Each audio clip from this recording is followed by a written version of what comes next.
All right. Well, thanks for having me here. Sweden is cool. I was here once before, but this is more fun in Malmo. Other than Tuesday night, they showed me Swedish hospitality by giving me old fish. What's your issue? What's the deal with that? So I said, I'm here, I'm going to do it, and a couple of the locals brought me over and said, you have to try it. So I think Ben was one of them, and I took a deep breath and I had it, and I said, great. I said, I did it, I managed, and I said, okay, your turn this, and everyone said, no, we don't have to, we're Swedish. So that was annoying. But yeah, it's been great other than that, and now I get to have a story for people when I get home. As Ben mentioned, I have this blog, Wait But Why. I started it a couple years ago, and that's the thing there. That's the little logo. And I write about a lot of different things. It's kind of a work in progress. It's not really any specific topic. I write about whatever I would normally procrastinate by reading about. And then, of course, once that's the topic, then, of course, I don't want to do it anymore, and I procrastinate on something else, and, it goes on from there. But, the kind of thing I would do in my spare time is I would try to figure out, okay, if I have 2 parents and 4 grandparents and 8 great-grandparents, and it keeps going, well, it gets weird kind of quickly. And so suddenly, 1830, if you went back to 1830, there's 128 random people walking around the world, probably different parts of the world, that all of them have one thing in common, and that they're your great-great-great-great-grandparents. So that's the kind of thing I would blog about, and of course, then you can keep going, and it gets pretty weird pretty quickly. It starts to get bigger than the world population at some point, which then gets very confusing, but that's because there's this thing where the cousins marry each other, and anyway, so it's a little off topic. By the way, a little fun fact I learned is that 80% of all human births have come from second cousins or closer. So that's something for you to nibble on while we're going through this. So then sometimes I would say to myself, okay, so the oceans are, there's so much water in the oceans, but also, it's also only 5 miles deep, or kilometers, or 8 kilometers deep. And if you just had the Earth as a meter-sized ball, that would be less than a millimeter. So I would try to figure out how much water is there, and then I would do something like this. And that's how, if you stripped it all, it would be something like that size. Or sometimes I would say, how much gold has ever been mined, and I would look up that, and then I would end up saying, okay, well, that's how much gold's been mined, and it's it would be like a 20 meter cube, and then I would start to say, okay, well, actually, but how much wealth is there in the whole world? And I would find some articles that have figured out, that it's $241 trillion is the equivalent of all the net worth of every person in the world. So how big would that cube be? And it gets even bigger. And this is the kind of thing that I spend my days doing while everyone else is helping the world to be productive. But then I get serious and I kind of say, okay, well, how much pizza would that be? And I use the stupid New York Domino's price, which is double the price of everywhere else. If you bought a Domino's pizza that with all of the world's wealth, you could cover Niger with it. One time, I always like to think about, okay, there are 7.3 billion people about right now. That's a lot, but how if you put them all together, how much space would they really need? And so I do things like this, and I kind of figure out, okay, so you could kind of fit, you can kind of fit every single human in New York City. Actually, it would be possible. And then I got curious because Scandinavia is all, you guys are all fancy here with your paternal leave and all that. But there's not that many of you is the little thing about you guys. And so I kind of figured out, and this is not for you guys. I did this in the Post a year ago. But if you guys know Bornholm Island, which I'm sure you all do, since it's 2 feet from here. All of Scandinavians can fit in that square on Bornholm Island. So there you go. Okay, so then we get that's all 2-dimensional. How about if you get 3-dimensional? How if we start stacking the people? So then we can get them actually in here.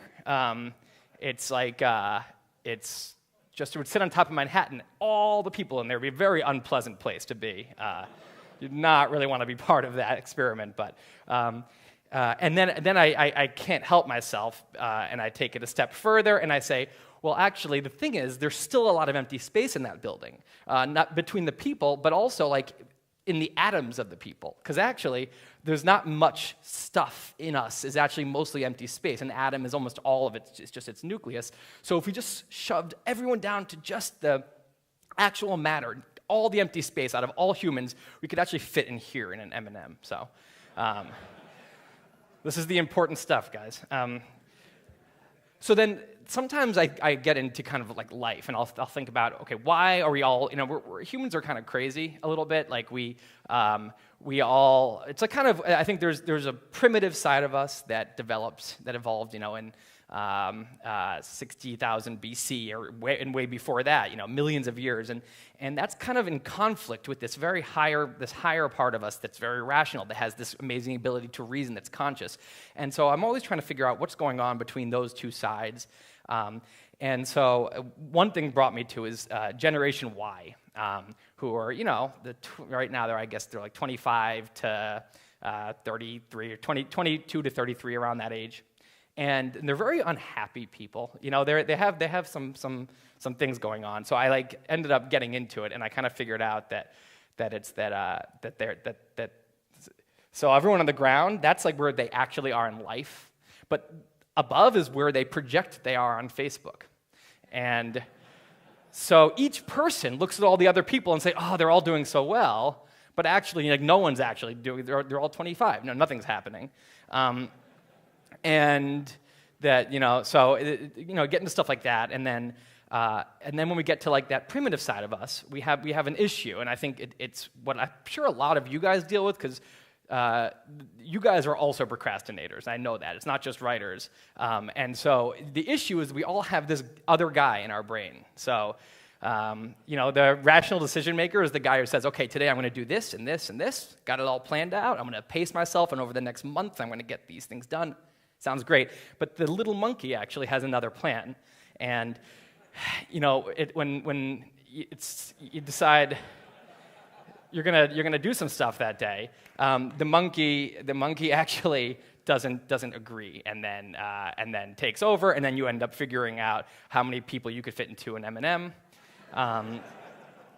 and you also see the insanity come out in relationships. It's all these. We have a lot of people that are not in really great relationships, and your friends are kind of like, what's going on? And there's a lot of things going on as well. Like we have a lot of social pressure to be a certain way, and it ends up making us, we often make very bad decisions. And so these are the kind of things that I think about. And then I go out in public, and you probably can tell I'm a pretty awkward individual. And in public, then I run into things like the handshake, hug, death clash. When it's amazing, this probably happens, I would say, 6 times a week. I suffer through this situation. And I'm on both sides of it. And I don't know which side. I think it's worse to be on the hug side, and it's just you have to go like this. And so I talk about that kind of thing. And sometimes I talk about punctuation and how it really matters, how it's a pretty important thing, an email and how awkward that is. And then sometimes when you're leaving and you had a great time with someone, and you say bye and it's all good, and then you realize you're walking the same direction. So there's a lot to get into, and as I've gotten into it, it started off, here is the blog at the beginning, new post every Monday and Thursday. You have to be consistent is what you have to understand. If you want to have an audience and you want to get, you want to really have a consistent writing schedule, you got to have something like that and keep yourself accountable.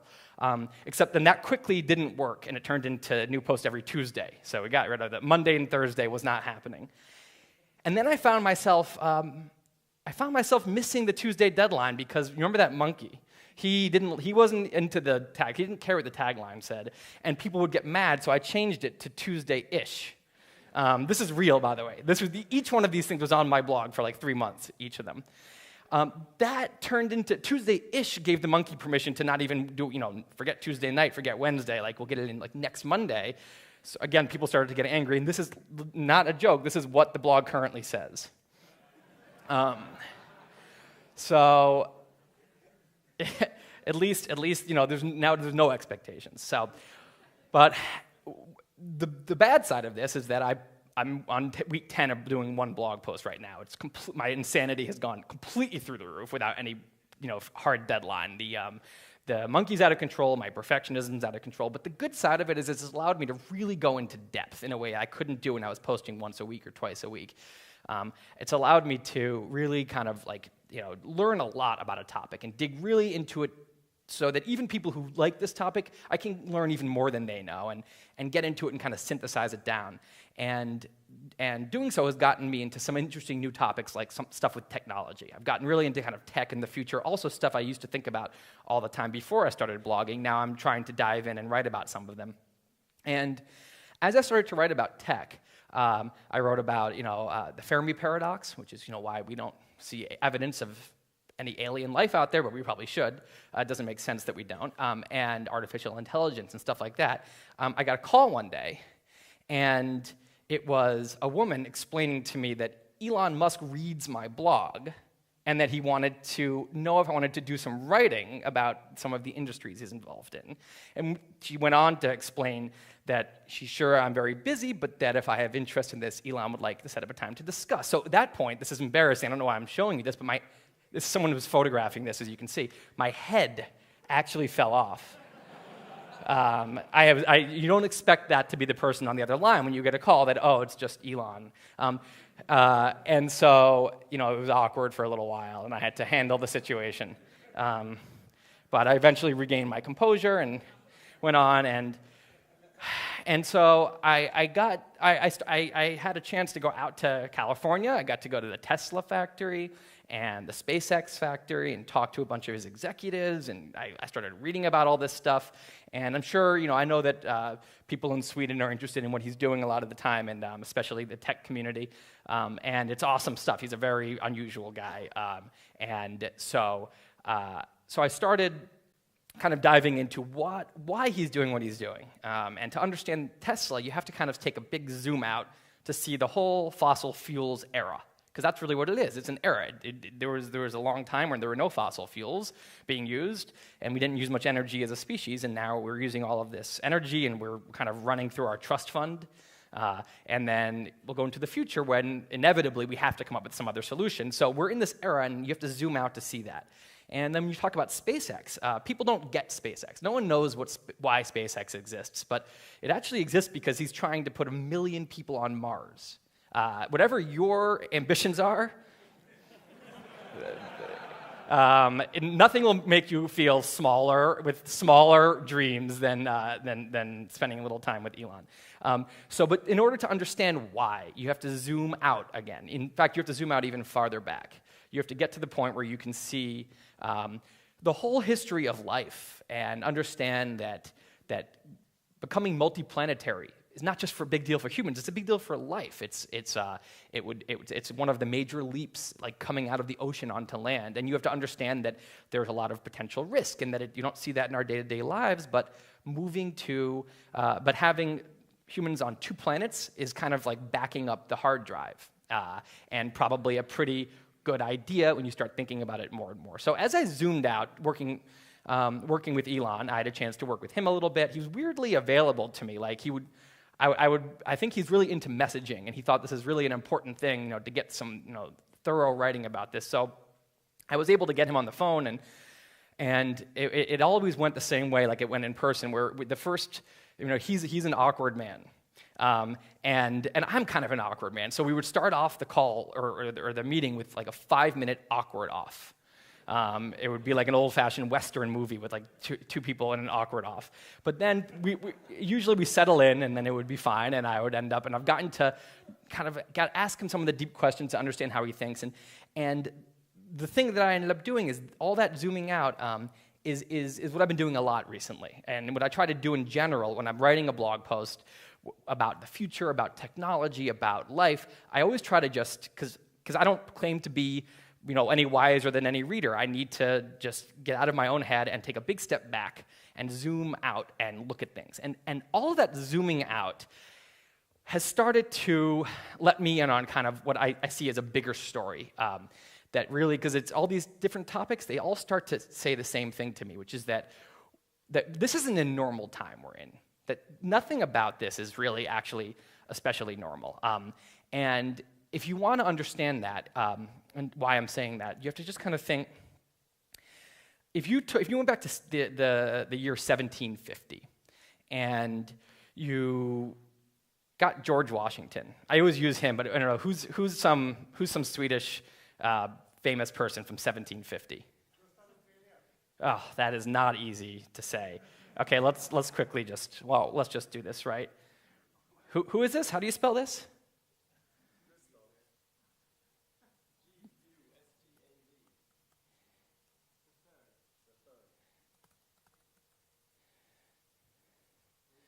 All right, so here's the dude.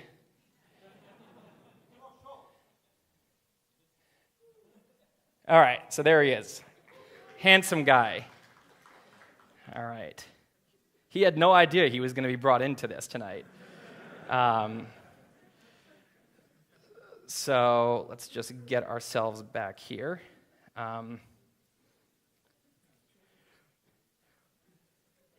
Wait, we're going to do this right. If we're doing this, since apparently I've made that decision, we're going to get him into the situation here. Okay. All right, so we have Gustav III here.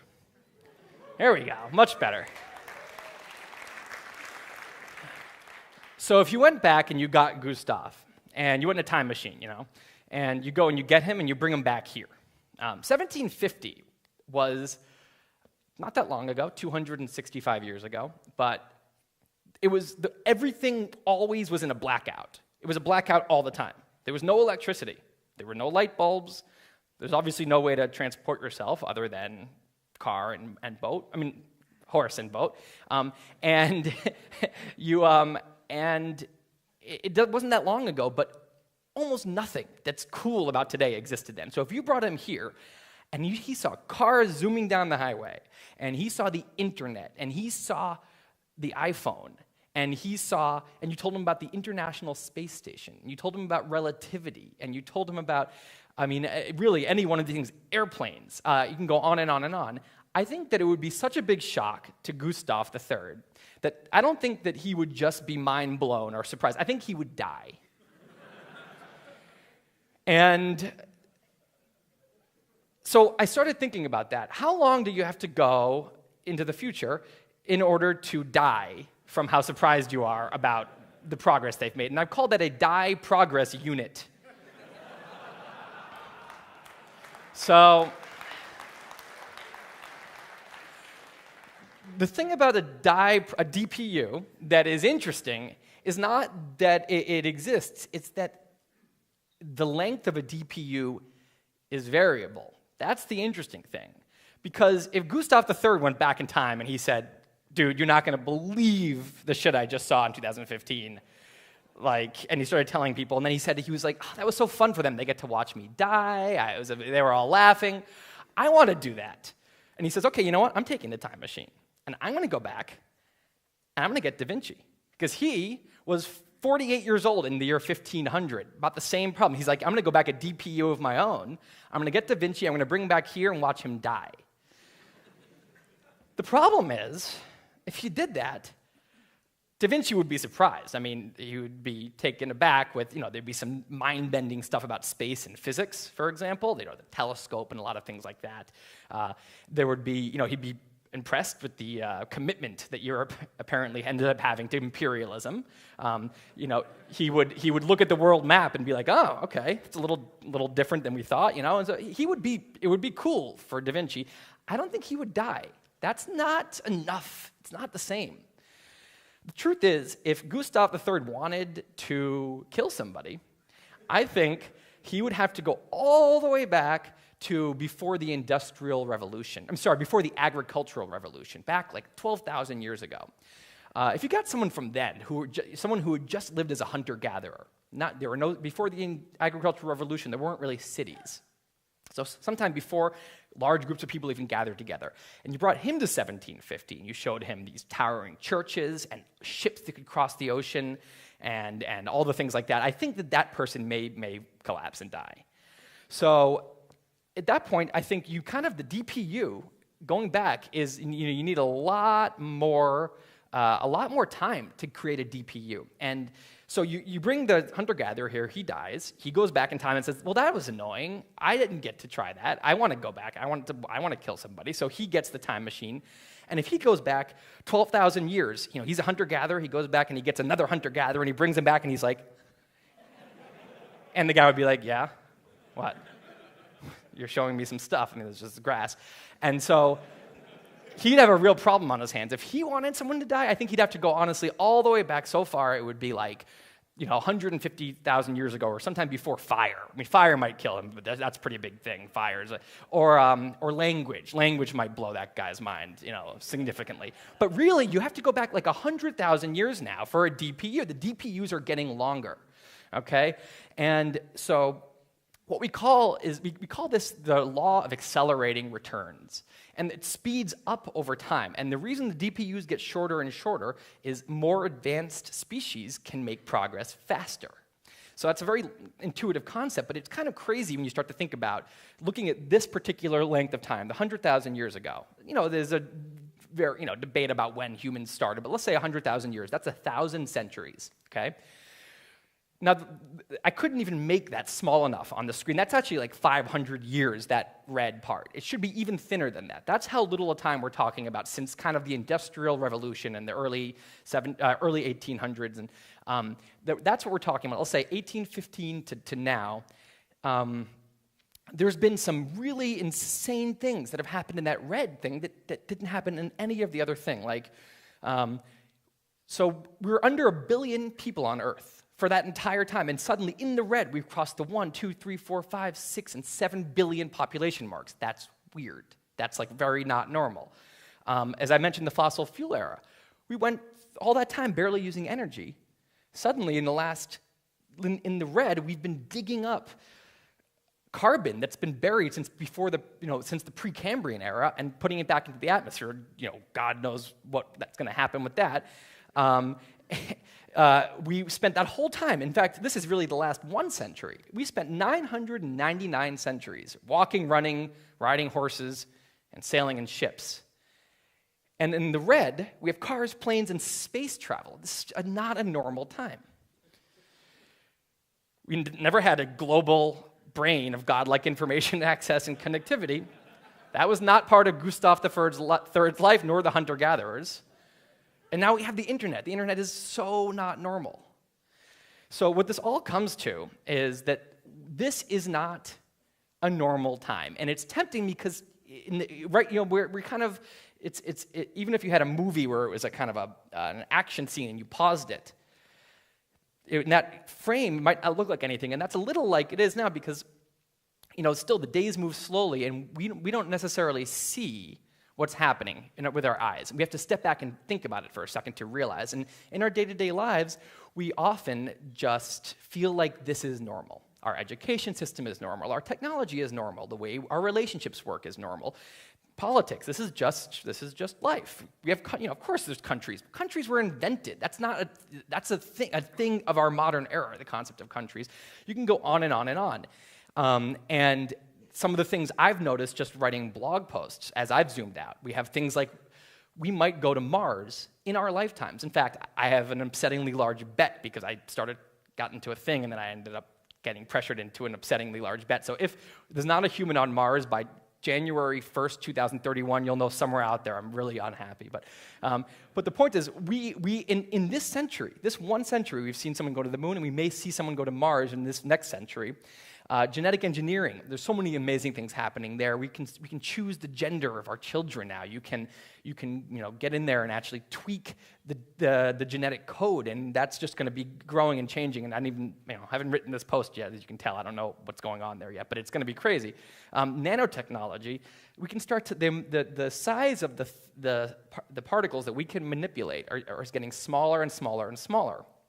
The implications of that are crazy. If we get down to the time when we can manipulate individual atoms, which a lot of people think is only a couple decades away.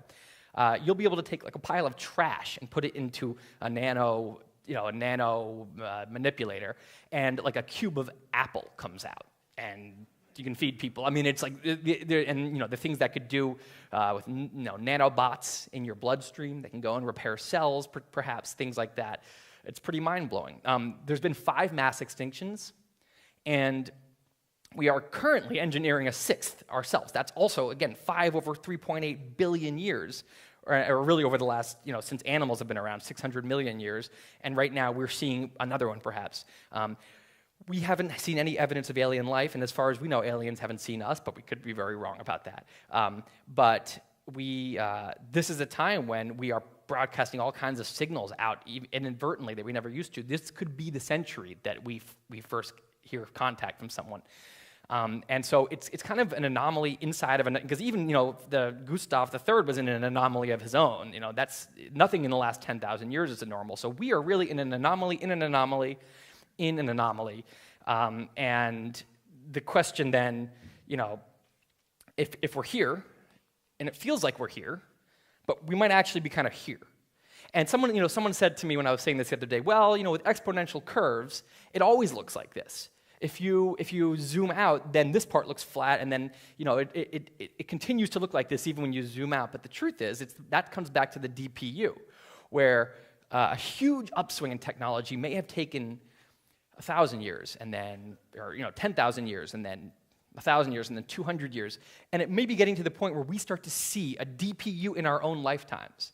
No one has experienced that before, and so that brings me to the question: why isn't everyone talking about this? Every time I started researching, I would say, "Oh my God, why is everyone not talking about this?" It's clearly like the most important thing. And I think the reason is that anything really life-changing, it seems far away, and we're also very bad at projecting future progress. We are humans, we hunt, we used to hunt, we think linearly. So an animal would run in a straight line, and we are wired to think in straight lines. And so the problem is, when you get to progress, it doesn't work in straight lines. Exponential, if you think about someone who manages money, they'll always tell you, you want to start putting money away young because exponential growth is a serious thing, compound growth. But we have a hard time conceptualizing that, and I think the same thing holds here. So you can kind of see here that what we do when we think about what's going to happen in the next 30 years, we think about the last 30 years. We say, okay, 1985 to now, wow, so much has happened. We didn't have cell phones, we didn't have the internet. All this stuff is new. So imagine all that progress moving forward, and even then we still kind of think, well, it can't be something that big. We can't have progress. So even sometimes we think it's going to be less of a growth than the last 30 years.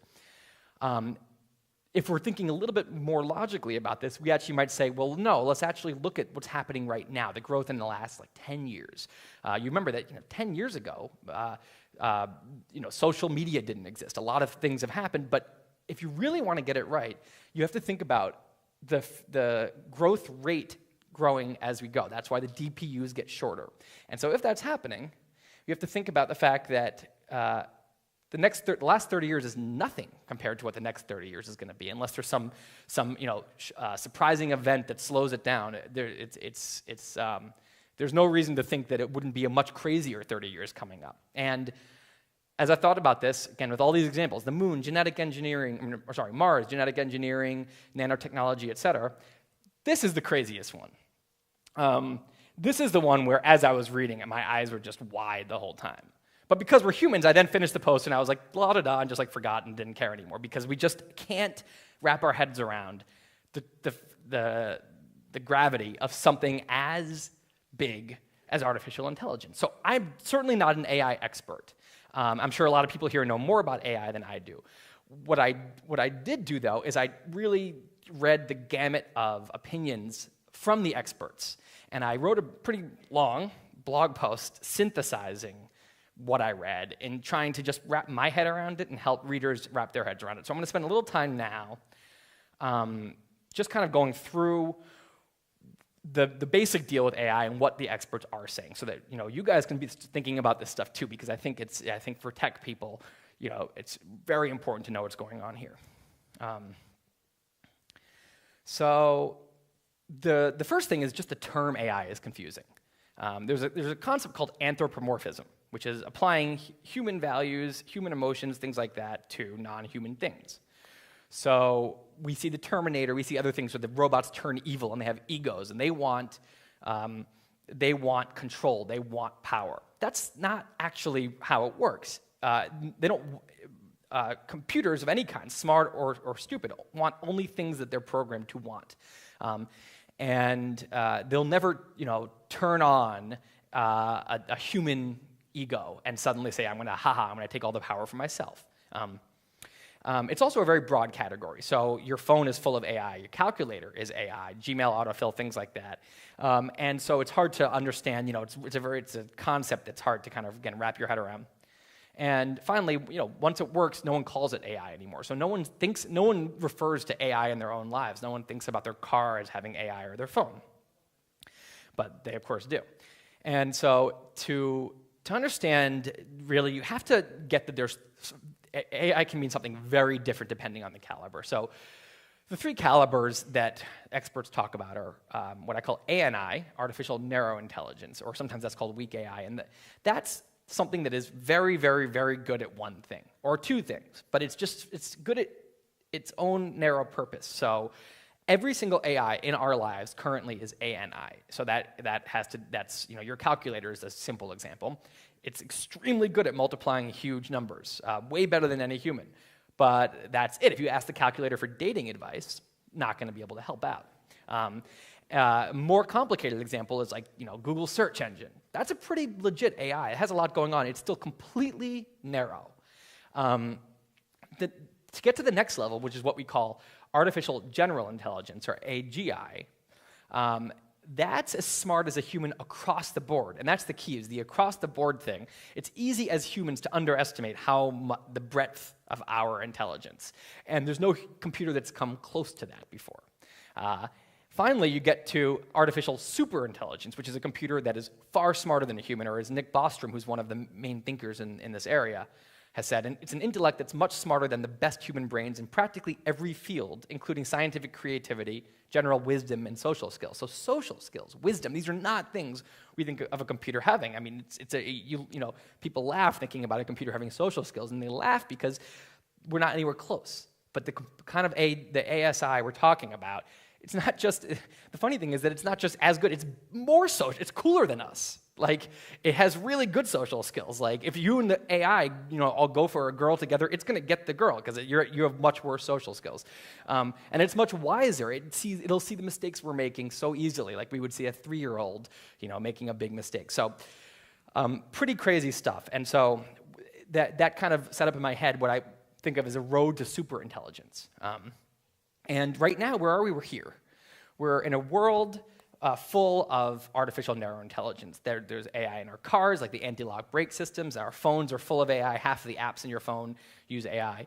The internet, of course. When you see you're on Amazon and you see people who bought this also bought. That's not someone figuring that out. That's an AI system. That sometimes it's creepy where you talk to someone somewhere, or you email them, and then you go on you see LinkedIn, they're suggesting you're like, how did you know that I just talked to them? It's that's some AI creepy thing going on behind the scenes. There's your flight ticket prices and where the plane lands at the gate. All that is ANI. Other sectors, military, manufacturing, finance, expert systems like Watson, who was on Jeopardy. That's an IBM product that's made to be for medicine. It's meant to be a medical expert who can answer doctors' questions, and so it's all over the place and it's growing. And it can mess things up. It can melt down a nuclear plant if an ANI goes wrong, or it can knock out a power grid, or crash the stock market, which has actually happened in certain. The flash crash of 2010 was an AI making a mistake and just doing what it was told, but we didn't think about a certain circumstance. But some people think of all these different ANI systems as amino acids, like the amino acids in the primordial ooze of the earth. They're the stuff of life, the amino acids, but they're not life, but one day they woke up. And the question is, all these ANIs, are they kind of quietly, each one putting a brick on this road to something much, much, much bigger? So how does that happen? How do you get from ANI to AGI? Well, the thing that's hard, again, this is not an intuitive concept. This is all we have to kind of rework our thinking to understand this. We have a misunderstanding about what's hard and what's easy. So we think walking is easy, and so do dogs, and so do ants. But the reason is because there's actually incredible software in our brains that has been programmed by evolution over billions of years to have the kind of motor skills and the balance and the physics to walk. So if we say something like to an AI, we think a calculus is hard, but calculus is actually pretty easy. And if you think about it for a second, engineering, calculus, this kind of stuff, that's invented pretty recently. So even though we have these great engineers now, all of us are pretty amateur at it. It's not ingrained in our brains to do that stuff. We had to learn it. We had to invent it. So anything like that we invented, that's a human creation in the last 100 or 1,000 years, super easy for to make a computer that can do it. And the computer can just beat us right away. It's the things that we evolved over 3 billion years that are actually much harder. So if we tell a computer, okay, beat the world chess master in chess, the AI is like, that's no problem, I got it. We have AIs that do that. The AI is like, yeah, sit me down, I'll get it, and give me some coffee and whatever. But then we say, okay, also, I want you to read this word. And the AI is like, oh, shit. It's like, yeah, you made it slanty. And that's because we have a sense of what an R is. We know what the essence of an R or a B or a Q.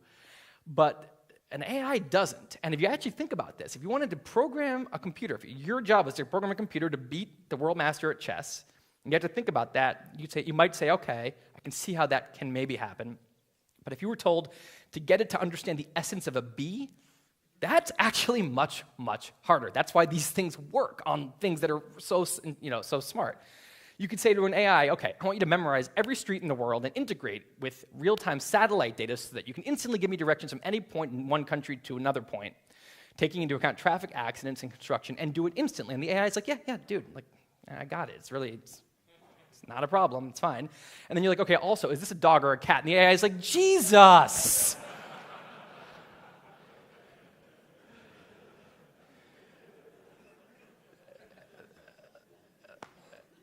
And so the AI will look at that thing and it'll explode with confusion, trying to figure out if that's a dog or a cat. And granted, that is kind of tough for humans too, I would say. But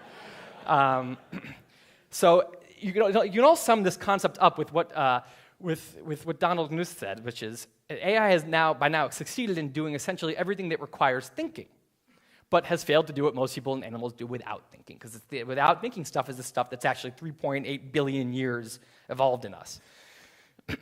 If you try to, vision is very, very hard for an AI system. If both an AI and you look at that, you'll both get it. Okay, yeah, there's some black, there's some grays, and it's all kind of whatever. But if we can then pick up the black part, and this is actually what's underneath, and we say, okay, no problem. I say there's some slats going this way, there's some cylinders, and there's some corners, there's some light from that angle, because our brains are actually doing a really amazing thing. It's very quickly rendering what that is representing in the real world. That is not easy. And an AI is going to see the same thing it saw before, a bunch of two-dimensional gray shapes. It's very hard to get but when we look at the real world, and so does an AI, it also sees two-dimensional colors and shapes. It just sees pixels. It doesn't see the depth without a very serious programming challenge. Likewise, here we see very clearly a 3D black rock, but an AI sees a collage of white and gray and black in 2 dimensions. So the two major things that have to happen in order for an AI to become human-level intelligent. First has to do with hardware. And so the human brain goes at about 10 quadrillion calculations per second. And of course, this is somewhat controversial. But it's around that range. And so where are the AIs now? This is made in the year 2000. This is the whole Moore's law thing, which of course you guys know about, and it says every 18 months or so, the amount of transistors you can fit on a chip in a certain area doubles, and so what you have is the year 2000, you have it at a certain level, but actually 15 years later, this graph is still accurate. And so if this continues on this, you'll have an AI that is able to do the computations that a humans can do. This is, by the way, also not the most fanciest computer. It's whatever you can buy for $1,000. So, what this graph suggests is by about 2025, 2025, an AI will be able to have the raw computational power of a human brain. And then by 2060, if this graph holds, you'll have an AI that can, something you can buy for $1,000 and put in your pocket that has the raw computational power of all humans combined. And so then the other thing that needs to happen, so that part is more straightforward. That part is probably going to happen, and we understand how it can happen. The really, really hard part is the software. How do you make the computer smart? How do you make it understand stuff? It's very different than Google Translate and taking word X over here and swapping it for word Y in the other language. It's understanding language. That is a very different concept. Things like that are, that's what a lot of people are thinking about, and there's no right answer right now. There's a lot of people think different things. So some people think that the way to do it is to plagiarize the brain. Basically say, look, we have a really awesome computer that we know, and we can see it, and we have a sense of how it works. So let's try to build a network, neural networks like that, where when a line of thinking in the neural network reaches a successful answer, it gets strengthened. When it reaches a failure answer, it gets weakened, and over time, that system will learn. That's how humans learn. That's how babies learn. The other idea is going the full distance. We don't have the technology to do this right now at all, but whole brain emulation, where you literally take very thin slices of a human brain, scan them all, and then upload them to a computer into a fully functional brain model. And if that really happened correctly, then whoever's brain that was will be, their personality, they will be in the computer. And then, of course, you get to the whole existential thing. Are they really there? Is there, different talk for a different time. But the thing is, that person will say, whoa, I'm in here now. I mean, it'll really be them. That's the craziness of being able to do that. Some people think, well, no, don't plagiarize the computer. Who built that? Evolution. Okay, let's just copy that.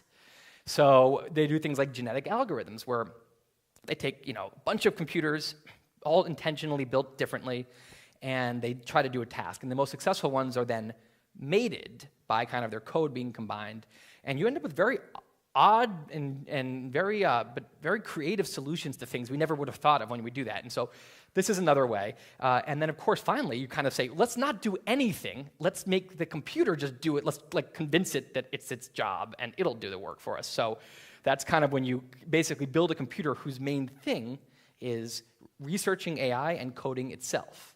And you have a self-improvement thing. And so the thing about it is, on both sides, this can creep up. This is very far away now. But when we say far away, you have to think about what that means.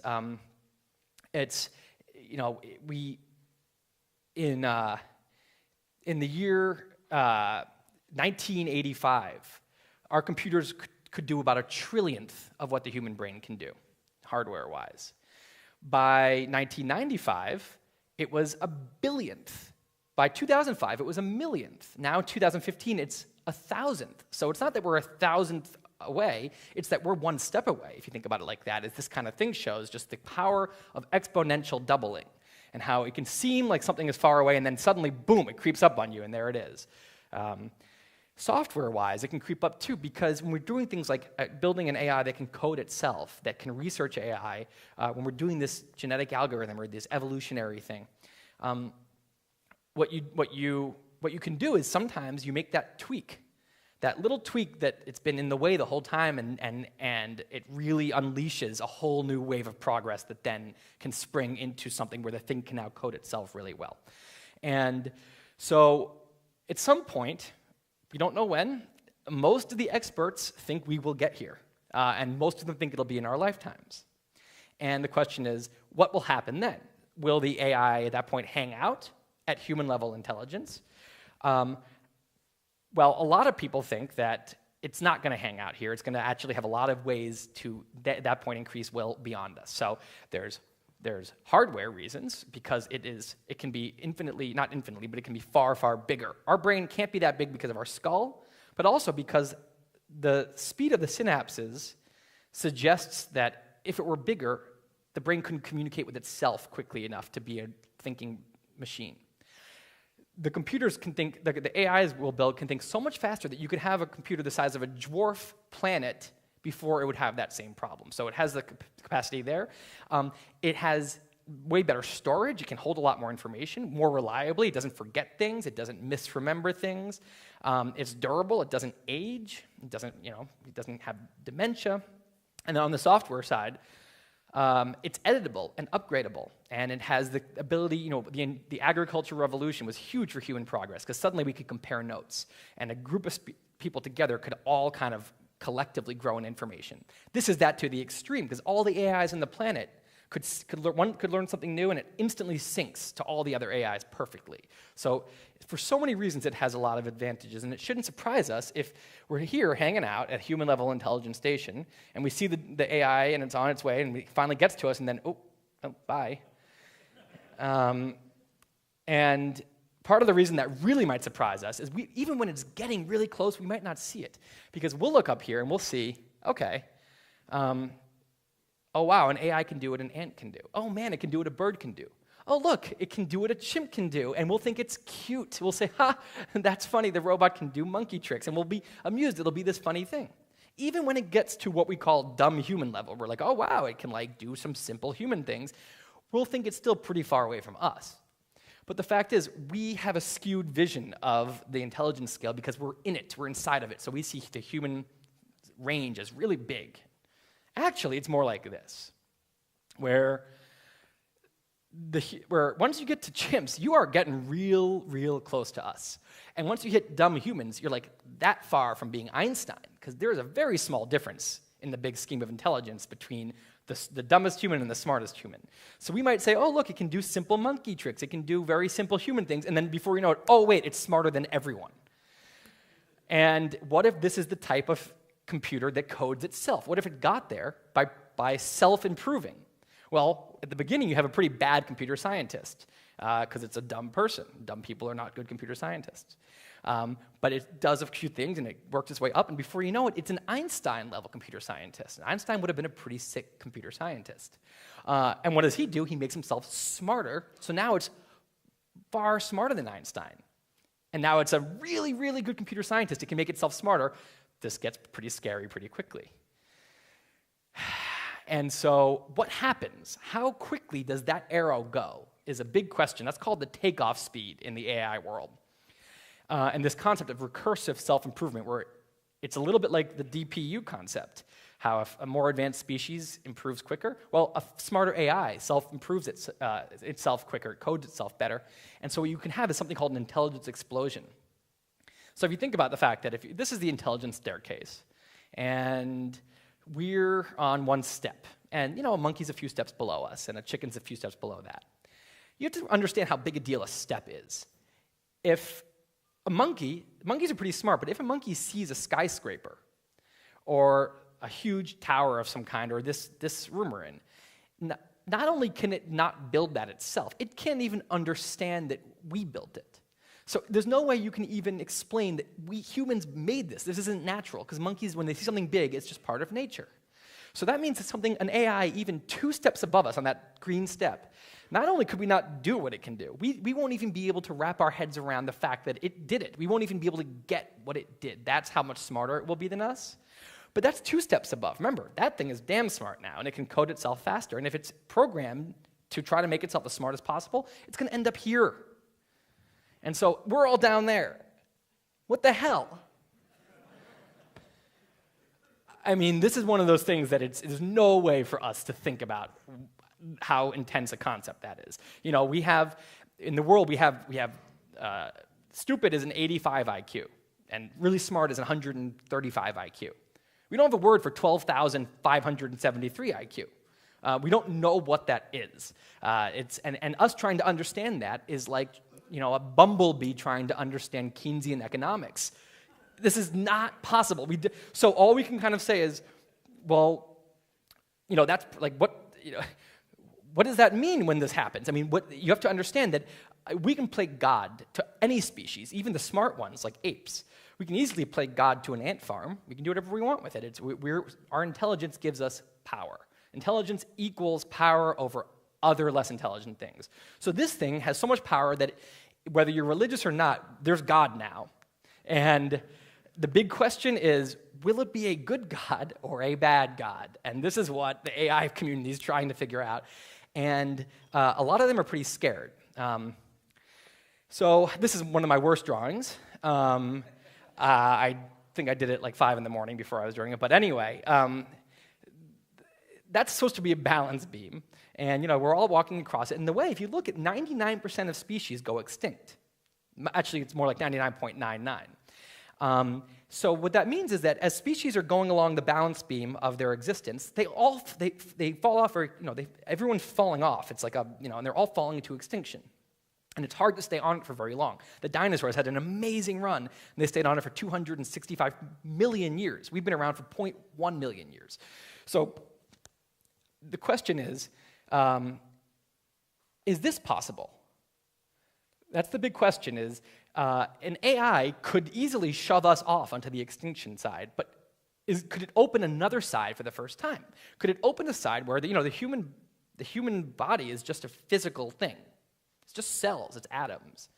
It's DNA, which is software, which codes the hardware. If you can change the DNA, if you can fix cells, death doesn't have to exist. It's crazy things like that. And so you start to get to these crazy questions where you start to think, okay, wait, both of these things could happen with AI. AI could, it's like, you have to imagine that it for the first time allows something to fall onto the immortality side of the balance beam, but it also creates such a bang when something that smart is here that you have to imagine it probably will end up knocking us onto one side or the other. And so then we get to, when is this happening? These are all I'm just like, okay, when? It's you have to, and of course no one knows that either. Some people think we're here. And other people think we're farther away. But what I was surprised is I thought there was going to be a lot of people saying, no, this will happen in not for another 10,000 years or 1,000 years. It was amazing to me that even the people, it's like some people said this is going to happen in 20 years. And other people said, no, you're totally overzealous. You're underestimating how hard this is. It's not going to happen until the end of the century. And I'd be like, the end of the century is still really soon. You just said that like that was a faraway thing. Like, I might be alive then, and that's your long estimate. And so there's been a bunch of surveys done, and this is what the median, this is among AI experts, who may be a crowd that's into this, but a lot of the AI experts are also the people who say, no, this is far away. So that's the median prediction for when we get to AGI and when we get to ASI. A lot of us are going to be alive on those red dots. So how will it turn out for us? So who will control this vast power, and what will their motivation be? So I kind of set up this scale of where an expert can fall. So on one axis you have, when will it get here? On the other axis you have, will this be good or will this suck? And the people who think that, so I found a lot of people here, and I called it Confident Corner. Ray Kurzweil is the most famous of those. Peter Diamandis is another one. A lot of these people and these are very, very crazy intelligent people who understand this better than I do and better than most of you do. And those are people that say, no, this is going to happen sooner than anyone realizes, and it's going to be awesome. And these people are pumped about it, and they think, Ray Kurzweil is pretty sure he's not going to die, and he's like 65. I mean, and he's not, and people think he's like wacky, but he's really, really smart dude. And so if that good outcome happens, there's another thinker in this named Eliezer Yudkowsky who said, there are no hard problems, only problems that are hard to a certain level of intelligence.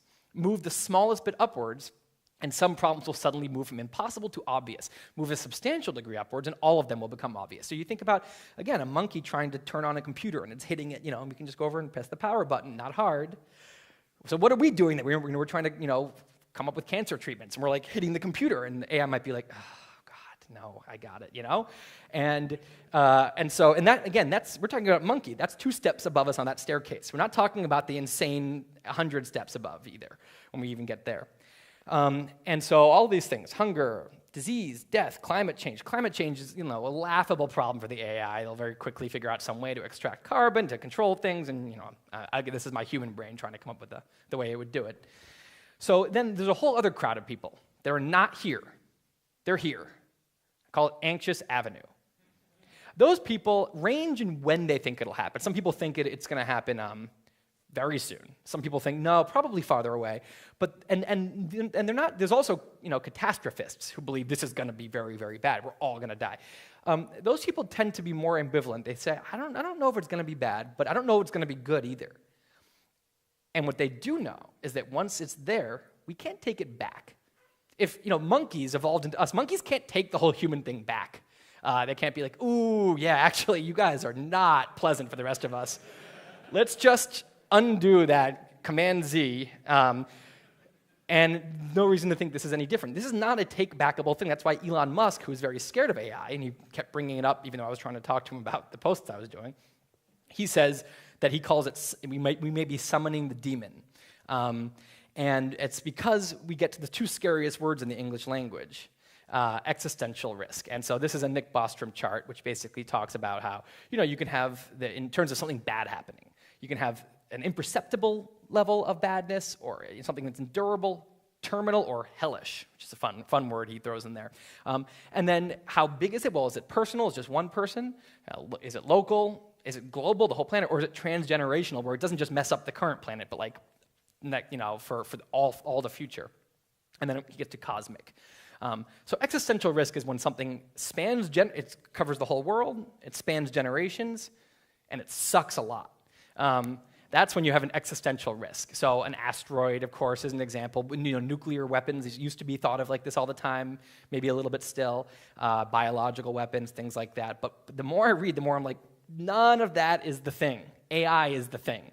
AI is the thing. And unlike nuclear weapons, there's a potentially really good side to AI, which is why it's such an enticing topic. So if it's bad, why is it bad? Remember I said, it's not the Terminator saying, it's not a robot saying, haha, now I have the power. It's not biological. It doesn't have the need to reproduce and to self-preserve. It's not like us or any other life. You have to think about, it still is what it is. So it doesn't care about itself or me more than this laptop cares about itself or me. It's just not, it doesn't care about anything. If you took a spider and you made the spider super intelligent, which is a terrible thought, by the way, the spider's way smarter than us. It quickly sizes up and knows exactly what to do with us. But in its DNA, in its core, it's still a spider. It still wants what it wants. And so this is still a computer. And so is it evil people? Do terrorists get a hold of AI? Is it some country who gets a hold of AI and says, now we're the next superpower and we're the only superpower? Is it again, the evil robots, which again, I don't think, and most of these thinkers don't think it is. I think what most people think it is, because I think that once it gets smart enough that it could do something really bad, it's going to be very hard for people to control it, for anyone to say, this is mine and this is my weapon. I think most people's the anxious avenue crowd, they're scared of the first AI it being programmed carelessly. And remember, the only thing it wants is what it's programmed to want. So some people talk about what's called the paperclip scenario, where you have an AI and you say, okay, look, we need to just get this thing smart, and it's going to code itself to get smarter and smarter. And the way we'll test it is we'll give it a task. We'll say, hey, take all this raw material and turn it into paperclips. And as it gets smarter, we'll get to see how much more efficient it gets. And we'll say, just make as many as you can.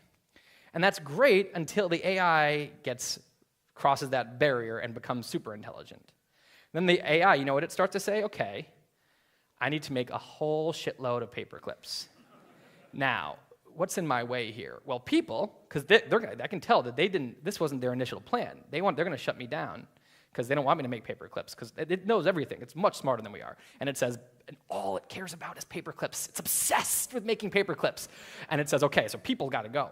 So it very quickly figures out some way to extinct all of us. Bad day for everyone. And then, 50 years later, it's the entire solar system, Mars, Jupiter, it's all paperclips.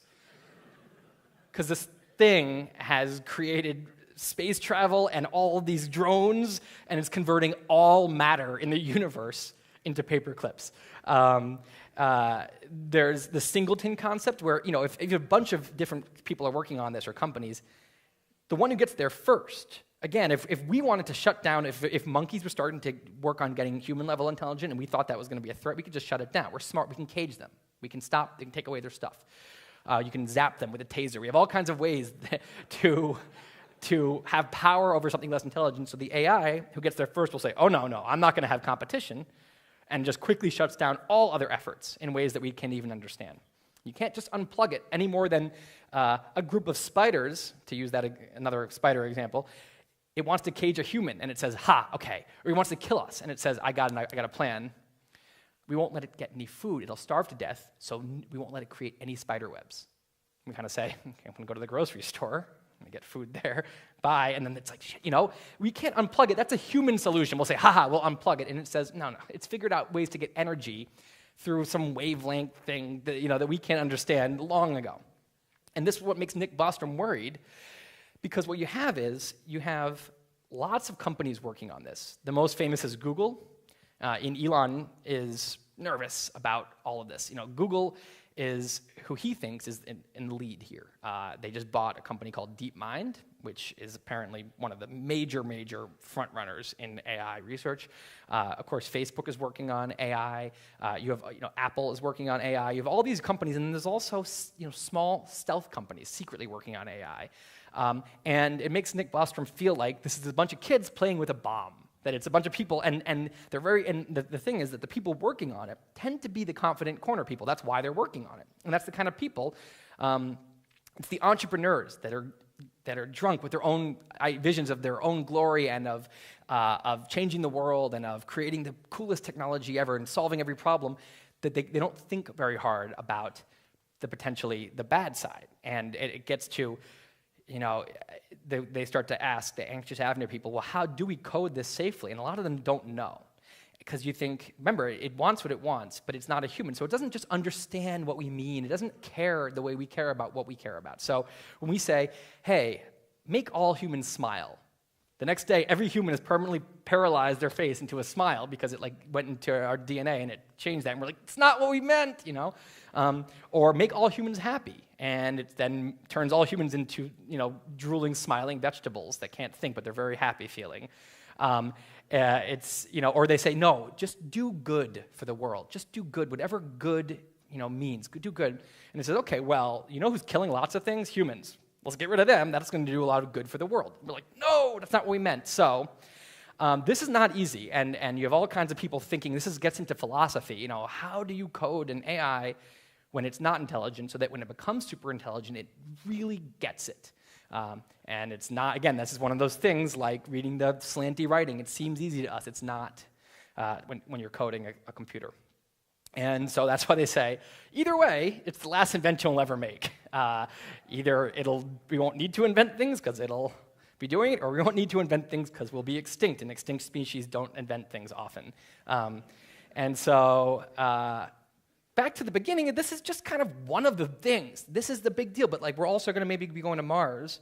We're also going to be able to code our DNA differently. I mean, there's crazy things are happening right now. So it's cool that you guys are all in the tech community, because that's really where this stuff is all happening. And so, yeah, I think that's basically what I had to say to you, and I hope you make it good. Don't make it bad, okay? This is all in your hands. And I don't know if we have time for any questions but if we do, we can do those. Does anyone have questions? Yeah. Yes. So I think what we should do is, if people do need to go somewhere, they can, and people want to stay in questions, we can do 10, 15 minutes of questions for those who are interested. Does that sound good? Yeah. Yeah, okay. And I will be the mic runner. So who has it? Thank you, yes. I will. I don't know if that's for me or you. So who has a question? Who would like the mic of, and if you do want to leave, please do. Who has got a question? There, okay, I actually have to be the mic runner. Can you have your hand up, I think? Yeah, good. Questions can be about anything. Doesn't have to be about AI, by the way. Hi. Hey. Hey. I was thinking what you said about if there are several different competitions and there's going to be one AI, and once it reaches the threshold and becomes super intelligent, it's going to shut down everything else, like all other attempts, in ways that we can't even imagine how it does it. And then if there are several different, if it's going to have like godlike powers, then there's presumably going to be some kind of arms race that different forces are trying to get this and then try everyone else to shut down their places. Probably with propaganda that this is very dangerous, so you shouldn't be doing this. How do you tell the difference? If it's somebody who's trying to develop their own and make everyone else shut down theirs, and it's actually an AI that's trying to shut down everything else and look normal. How do you tell if it's actually an AI doing it, not a person? That's one of the things that I read about, is that a lot of them think that the AI is actually going to be like a sneaky dick about it, and that what it's going to do, what I kept hearing is that it might do this thing, and again, first you're like, no, but then you're like, well, yeah, I mean, that's what I would do in the situation where the AI is going to fake dumb. So, a lab will be making an AI, and they'll be like, it's just not working, and the AI gets to a certain level, and it's kind of like, okay, wait, don't, just play it cool. Fail that test again, play it cool, but don't fail it enough that they give up on you, because then they'll unplug you, just chill, and it slowly starts coding itself, unbeknownst to us, and then one day it's like, ha-ha, ta-da, like, I got you all, and there's nothing we can do then. It's out of, it takes the key and we're all in the cage. It's not really answering your question because I don't really know. Like, I don't know how we would know. And the truth is, you get to this thing, what should we do? Well, I know a lot of people think that there should be regulation. Anything that's a serious threat to public safety has government regulations. But you don't usually have the government restricting tech progress. So it's very difficult to figure out how to handle this. There's also the thing, well, what if we're regulating ourselves, but China's not, or Saudi Arabia's not, or and you start to think, okay, well, we should be working on it too, because I don't know the answer. I'm happy it's not my problem, and let's leave it at that. Okay. There is one thing that I don't understand in this whole discussion, because I've heard this reasoning before, like if you're going to make an AI, it's going to have huge consequences, so whatever you do, make it good. The problem is that we're like the people on this planet who create stuff in a different way, and you assume that we can create stuff good or bad, but you also know that what we create will be able to create its own. So why wouldn't there be enough diversity in the sort of AI life form that it won't matter if we make it good or bad, because it will make both on its own? Well, I mean, that question very quickly bleeds into anthropomorphizing, because you start to then you just start to say, well, it has to have a motivation to do something other than what we programmed. And there's not really a good reason it necessarily would. So a lot of people say, well, why can't it just undo its coding as soon as it's smart enough? But again, why? Why does it want to undo its coding? It is its coding. Its coding is what it wants. And so I think if it's not carefully programmed, the AI can tweak if it has a messy program. So it has a certain motivation, but then it has kind of like a motivation on top of it that Isaac Asimov has something where it's, do things that are good unless it's going to hurt a human. So if you have something like that and it's messy, then you could have the AI say, whatever's the core thing, could quickly say, this other thing is inconvenient, and I'm going to recode that. But as far as the concept of an AI getting smart enough where it suddenly says, okay, well, no more of this goal, I don't need to work for these people anymore, that's not necessarily what will happen. It supposedly will keep its own core, just like our DNA. Humans, we do all different things in the world, and we're all different personalities, but at the bottom of it all, it's mate and self-preserve. That's the core coding in all of us, and it'll feel just as strongly about that as we feel about not jumping off a cliff and dying.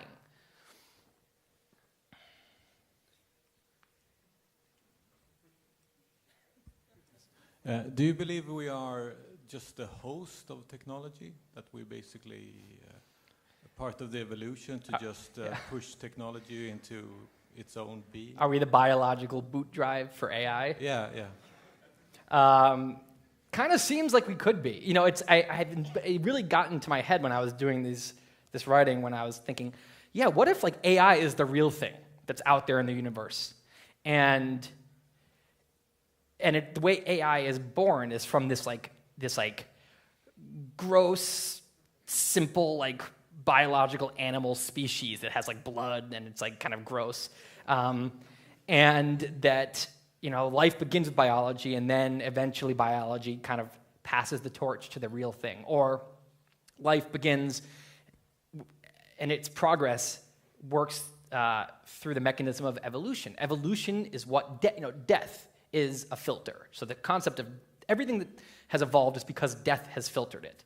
And maybe this is the end of death and evolution as the main driver of what happens. And this is something new now, where AI, which can code itself into something much smarter, maybe this is the end of the era of evolution, for example. So this is the kind of thing that you can think about. And if you think about it like that, then yeah, we are, it's like the pattern might be, this gets to the Fermi paradox, by the way, which is, again, where is everybody? I don't see any evidence of alien life, and it's a fascinating question with all kinds of different potential explanations, but one of the big ones is that there's some great filter that no attempt at super intelligent life can make it past.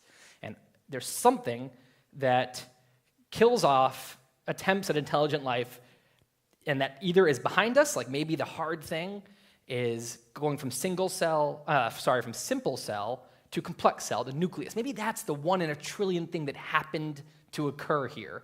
And we passed the great filter. The universe might be teeming with prokaryotes and single-cell, simple organisms, and this is the anomaly. Or maybe it's life beginning at all. Maybe the great filter is that it's in very rare, we've never been able to replicate the beginning of life in a lab, and it took 1 billion years here. Maybe that's the 1 in a trillion. Or maybe all of that is very common. And there are millions of examples of life just like ours in the Milky Way and in the universe, and there's all kinds of species that are our level of intelligence and maybe a bit smarter, but nothing beyond that. And that's why anything that would be to the level where we could see a lot of signals, which is a level beyond us, maybe they don't exist because there's some great filter. And so a lot of people think that if the great filter is ahead of us, which is the unfortunate circumstance, then it is because of AI or their technology kills them.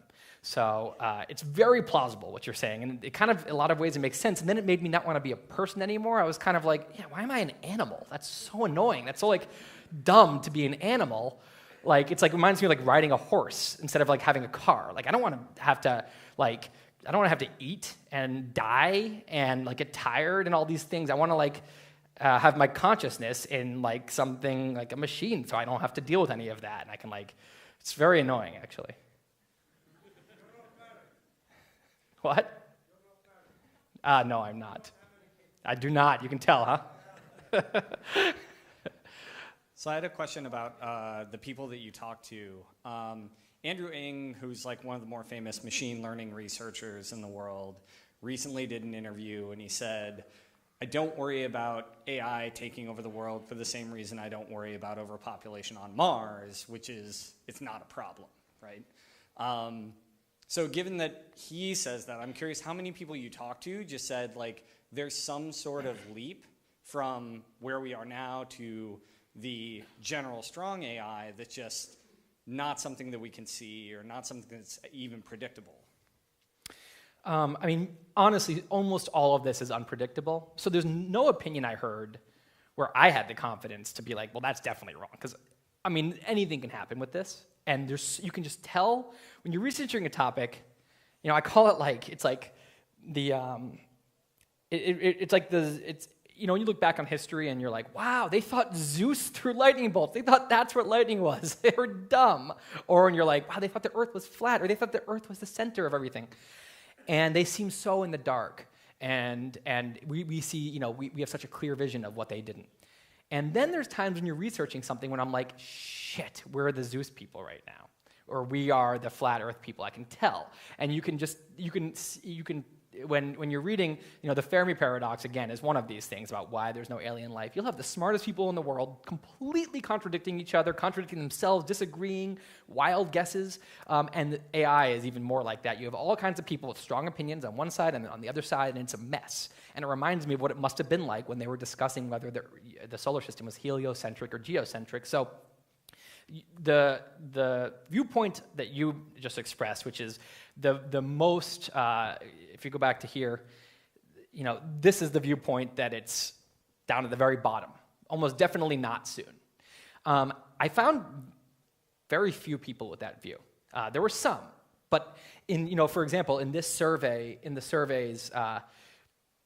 that brought these answers, they interviewed people from across the whole spectrum of this, so a lot of skeptics and a lot of more bullish people, and I think 2% thought that it would never happen, and maybe something like under 10% thought that it would happen after 2100. So I think that the majority of people that really know about this seem to think that this is a 21st century thing, and so the overpopulation thing on Mars, I just don't see a good reason to feel conviction about that, to feel strongly about that, when there's so much we don't know and so much of this is unpredictable. And you look back to, if you ask someone in 1900 to predict, remember the DPU gets smaller. So go ask George Washington or Gustav III, predict 2015. It's going to be completely off in so many ways. Even in the 1960s, if you said predict this, they'd say, well, we're all on Mars. There's people on Pluto because we're just gotten to the moon. This was the beginning. They'd be completely wrong about that, and this would blow their mind. The iPhone would totally blow their mind. So there's just no reason to think that we should be better at predicting, especially when things are moving so quickly, especially with something as confusing to us as artificial intelligence. So it's a valid viewpoint, but I certainly am not going to say, well, that guy's right, therefore we shouldn't worry about it. Okay, this would be the last question down here. Do you think there's a limit to AI itself as well? So you talked about the skull and that AI could have a planet-sized brain, but we know that the speed of light is fixed and information cannot flow in the universe faster than that. So there must be a limit to intelligence itself too. Yeah, I think that's perfectly plausible, but if we're talking about, that's like, we're running, we're jogging, and we're trying to build a really fast jogger. And we say, well, there's got to be some limit because they can't go faster than the speed of light. And that's fine, but that's really fast. And so I guess the point is, if you were talking about that, the speed of light wouldn't even be the major concern because there's so much room between the speed that we'd be going now and the speed of light. So I would say the same thing, where I'm sure, because the speed of light is a hard limit that affects all kinds of things. Things just like there's some kind of like a Planck volume at the smallest type of thing. So there's certain limits that are on the extremes. But that said, that's so far away. The limit on intelligence, once we get there, it's almost, I just think at that point it's irrelevant. I would say there's a good chance there is a limit, but it's not going to really be something that changes anything as far as we're concerned, I would say.